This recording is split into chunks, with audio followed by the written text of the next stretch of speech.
Congolais de partout à travers le monde. Nous voici en début de l'année 2016.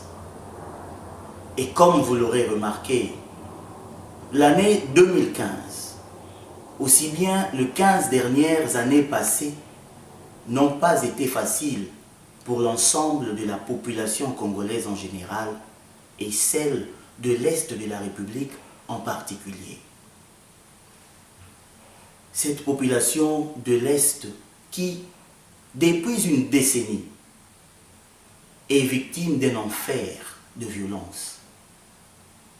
Elle est assujettie à une guerre injuste, assujettie à des conflits armés qui prolifèrent au jour le jour, avec comme conséquence des nombreux des morts, sous une violence qui ne trouve pas son sens au sein de l'humanité.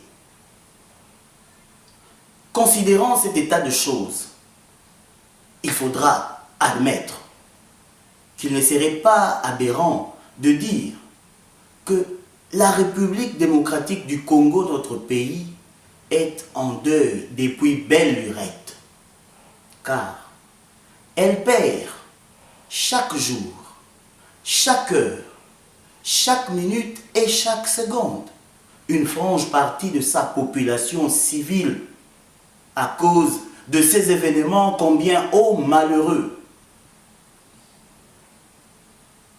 inacceptables, inhumains, intolérables.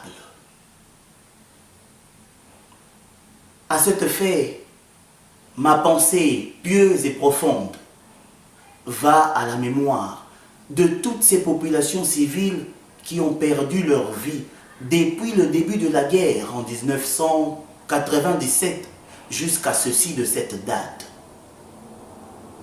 Ma pensée pieuse et profonde va tout également à la mémoire de tous nos vaillants soldats, militaires de FARDC, qui ont versé de leur sang dans les champs de bataille, armes à la main.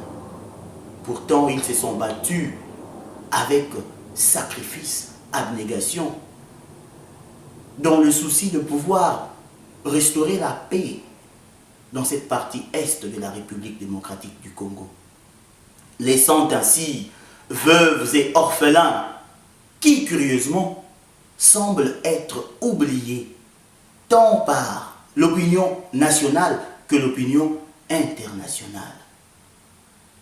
Et à toutes ces familles éprouvées, délaissées, abandonnées, je tiens à exprimer ma compassion, aussi mon affection, ainsi que toute ma désolation. Par ailleurs, m'adressant à présent au gouvernement de la République démocratique du Congo, en tant que citoyen de la République d'une part, et à la communauté internationale, en tant que citoyen du monde d'autre part, tout en saluant les efforts de chacun, rappelant également la prise de fonction du nouveau représentant de la MONUSCO, la mission des Nations Unies au Congo pour la paix, soulignons-le. Je souhaite, mieux encore, je nous exhorte de pouvoir rechampir toutes les évidences, de pouvoir maximiser les efforts afin d'être en mesure de mettre un terme à toute cette série de massacres, à toute cette série de tueries qui se déroulent à l'est de la République démocratique du Congo.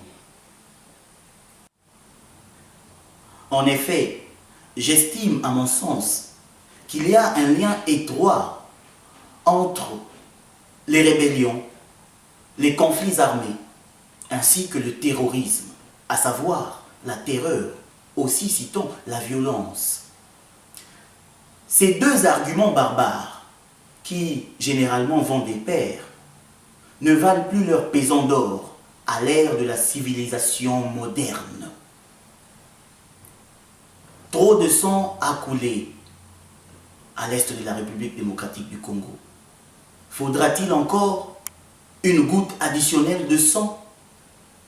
Le droit à la vie reste-t-il toujours sacré, quoique il y a des textes légaux qui le consacrent en tant que tel? Pour clôturer mon allocution, à tous les Congolais du monde entier, et plus spécialement aux Congolais de l'Est de la République démocratique du Congo, je tiens à présenter mes vœux de paix, de santé pour certains, de réussite pour d'autres, de rétablissement et surtout d'espoir que tôt ou tard, il fera beau vivre dans cette partie est de la République démocratique du Congo. Il fera beau vivre dans toute l'étendue du territoire RDC1. Que vive la République démocratique du Congo. Que vive le peuple congolais. Que vive